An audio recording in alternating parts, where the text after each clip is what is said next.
Numri i 13 i revistës letrare Pena shënon një moment të rëndësishëm pjekurie dhe konsolidimi për këtë projekt kulturor i cili prej vitesh synon të ndërtojë një hapësirë serioze të mendimit letrar shqiptar.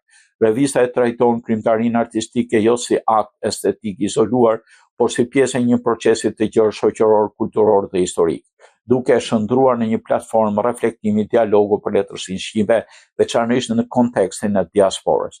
Në një kohë ku letërsia shpesh rrezikon të reduktohet në një produkt të konsumit të shpejtë, Pena afirmon rolin e saj si hapësirë e fjalës përgjegjshme e mendimit strukturar dhe dijes kulturore.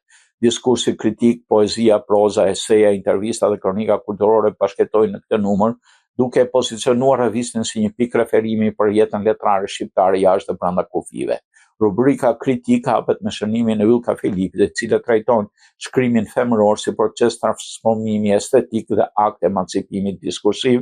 Në të njëjtën frymë, Arieta Kotri Felushkaj ofron një vështrim kritik mbi antologjinë e rëndësishme të krijimtarisë femërore në diasporë. Ndërkohë Adnan Mehmeti e sheh këtë botim si një dokument kulturor në funksion memorial, ku individualitetet krijuese ndërtojnë një narrativ kolektive.